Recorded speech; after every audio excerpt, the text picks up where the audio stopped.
안녕하세요. 저는 30대 중반 남자입니다. 아내와는 결혼한 지도 벌써 6년이라는 시간이 지났네요.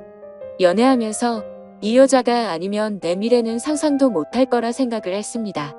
결혼식장에서 당당히 신랑 입장을 할 때라든지 신혼집 공사가 끝나 처음 둘이서 두 손을 꼭 붙잡고 집 안으로 들어설 때 정말 제 아내와 평생을 행복하게 백년해로 할 것이라는 걸 믿어 의심치 않았어요. 바늘과 시인 마냥 어디를 가든 둘이 꼭 붙어 다닐 거라 생각했던 저의 신혼생활은 생각보다 금방 끝나버리게 되었습니다. 맞벌이 부부를 생각하고 결혼을 했는데 결혼 6개월이 지나니 아내가 더는 힘들어서 못하겠다며 회사를 그만두고 전업주부를 하겠다고 나섰습니다. 아직 갚아야 할 대출도 있는데 아이가 생긴 것도 아니고 너무 이른 것 아니냐 했더니 아내는 대학 동창 누구는 이렇게 살고 옆집 사는 누구는 저렇게 산다 하면서 자기가 아는 사람 이름을 하나씩 대면서 걔들은 결혼하고도 회사는커녕 집에서도 손에 물도 안 묻히고 편하게 산다는데 자기는 돈까지 벌고 집안일도 해야 하느냐면서 둘 중에 하나만 하겠다고 하는 거예요. 당장 다달이 나가는 대출금 생각을 하니 아내가 하루라도 더 일을 해주는 게 좋겠다는 생각이 들었습니다.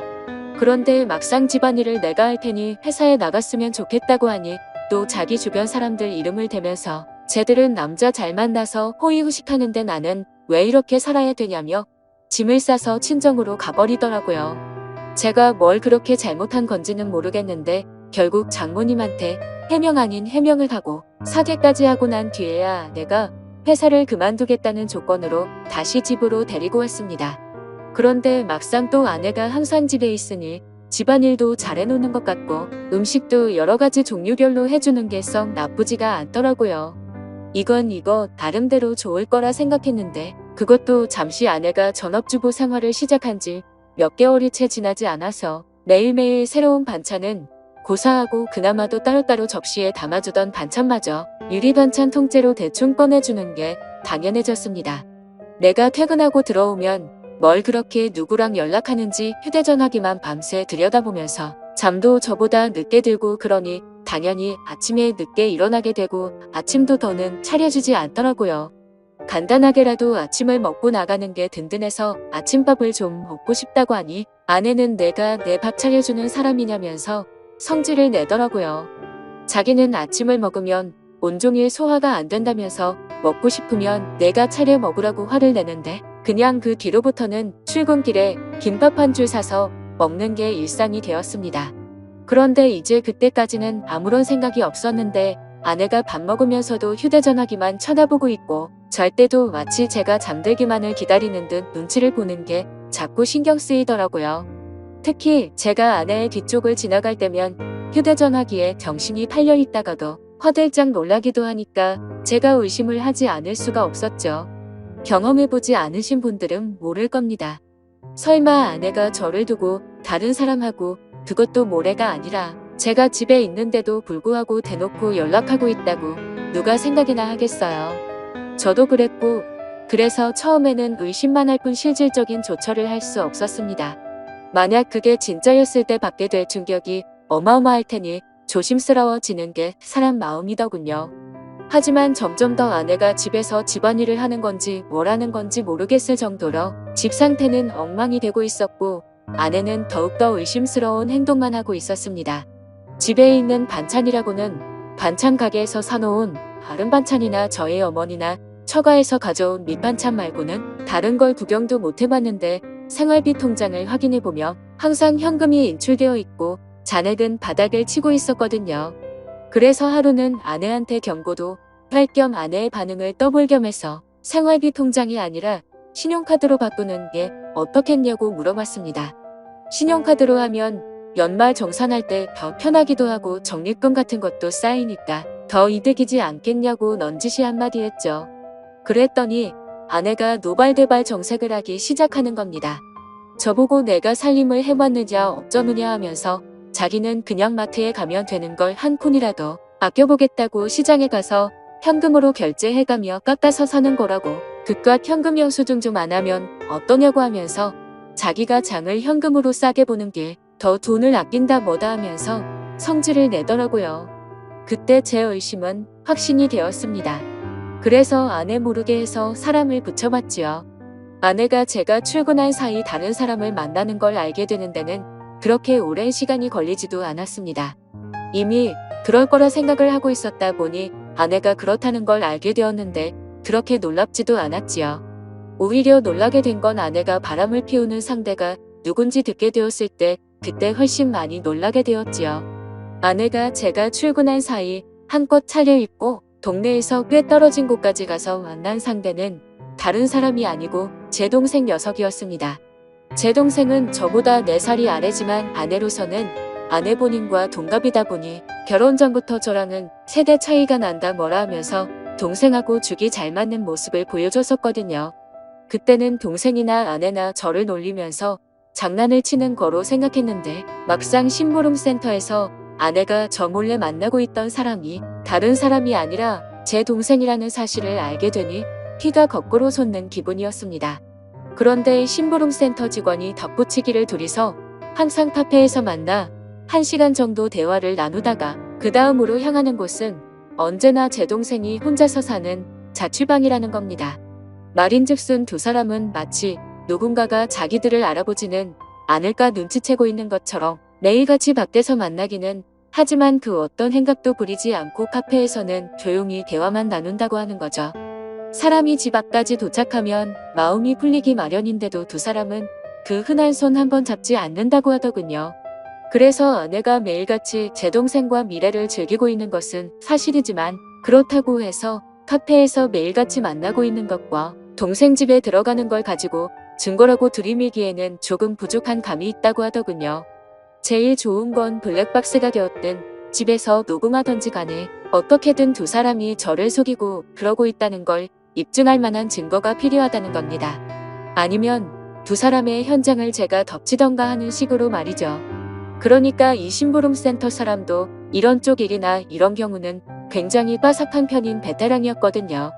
여태까지 짬으로 보기에 분명히 이 상황은 제 동생과 아내가 반드시 무언가 있을 거라는 확신이 있는데 괜히 헛다리 짚었다가 자기한테 피해가 갈 수도 있으니까 한 발을 빼는 것처럼 보였습니다.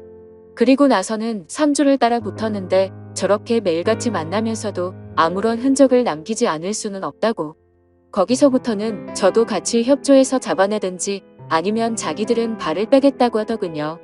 제가 여태까지 들어간 돈이 얼만데 현장 증거를 나보고 잡으라는 거냐고 따지니 이만 여기까지 하겠다는 겁니다. 이후의 일은 제가 알아서 하라고요. 어디에 돌팔이 같은 놈들한테 엮인 기분도 들고 괜히 다른 센터를 찾아봐야 그 정도로 암수를 피우는 거라면 아무것도 못 잡아낼 수도 있겠구나 하는 생각에 저도 더는 시간 낭비를 하지 않기로 했습니다.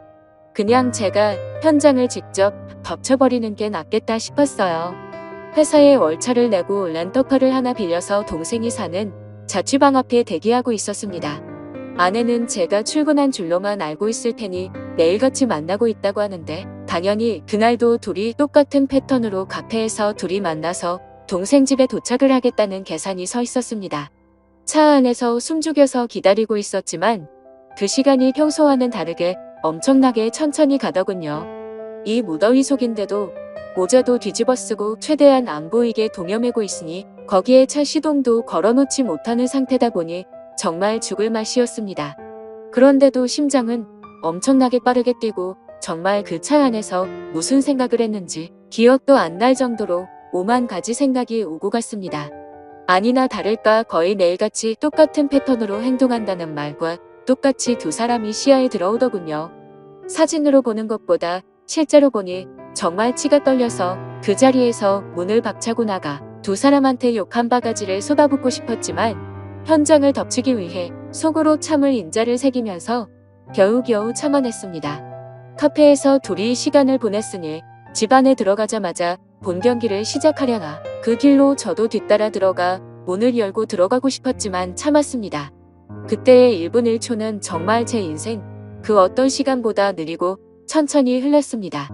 무더위에 두 사람 다 걸어오느라 고생 좀 했을 테니 땀이라도 식히겠거니 싶어서 조금만 더 시간을 두고 기다리기로 했지요. 동생 집 비밀번호는 제가 이미 알고 있었습니다. 뭔가를 바꾸는 걸 별로 좋아하지도 않는 성격이어서 예전부터 한 번호만 쭉 고집해온 녀석이거든요. 이미 두 사람이 집에 들어간 상황에 저도 뭘 더 차 안에 있을 필요가 있겠나 싶어 저는 이미 동생 집 앞까지 들어와 있는 상황이었습니다. 얇아빠진 철제 현관문 너머로 아내와 동생의 목소리가 들려오는데 정확하게 무슨 내용을 말하는지는 들리지 않았지만 동생이 벌써 시작을 한다느니 어쩌니 아내가 오늘은 조금 빨리 좀 끝났으면 좋겠다느니 어쩌느냐 하면서 하하 호호 거리며 이야기를 주고받더군요. 아니나 다를까 5분도 걸리지 않아서 두 사람은 뭐라는 건지 문 너머로 들려오던 소음도 하나 들려오지 않고 조용하니 아무 소리도 들리지 않기 시작했습니다. 둘이서 나눴던 대화 때문에라도 이미 미칠 것 같았는데 막상 아무 소리도 들리지 않으니 눈앞이 깜깜해지더군요. 더는 기다리지 못하겠다 싶어서 문을 박차고 들어갔습니다. 들어갔는데 두 사람은 제가 생각한 것과는 정반대로 서로 멀찌감치 떨어져 앉아있더군요. 옷도 제대로 갖춰 입고 있었고 말이죠. 오히려 그 문을 따고 들어간 제가 더 당황스러웠습니다. 지금 뭐 하는 거냐고 크게 외치면서 들어갔는데 오히려 제가 민망한 상황이 되어버렸어요. 아내는 집에서 재택근무 형식으로 일할 수 있게 인터넷 사업을 구상 중이었고 그 과정에서 컴퓨터에 능숙한 제 동생에게 도움을 받고자 그동안 동생을 만나왔던 겁니다. 오히려 제가 동생과 아내에게 몹쓸 짓을 하고만 상황이 되어버렸죠. 손이 발이 되도록 싹싹 빌어야 했습니다. 아무리 의심할 게 없어도 그렇지 어떻게 동생과 아내를 그런 사이로 의심할 수 있느냐고 동생에게 한 소리 아내에게 한 소리 듣고 나서 나아가서는 어머니에게 한 소리 또 듣고 장모님한테는 아주 가루가 되도록 욕을 얻어먹었습니다. 졸지에 저는 아내랑 친동생 사이를 의심하는 의심병 환자가 되어버렸죠. 그 이후도 후유증이 엄청나서 아내와는 서로 말도 하지 않고 지내게 되었습니다. 그렇게 되니 너무 억울하더라고요. 그래서 아내의 뒤를 캘 때 고용했던 심부름센터 직원을 만나서 따졌습니다. 어떻게 자기는 아무 잘못 없다 잡아떼고 면피를 하려고 할 줄 알았는데 심부름센터 직원이 돈은 다 환급해준다고 하면서도 자기는 억울하다고 하는 겁니다.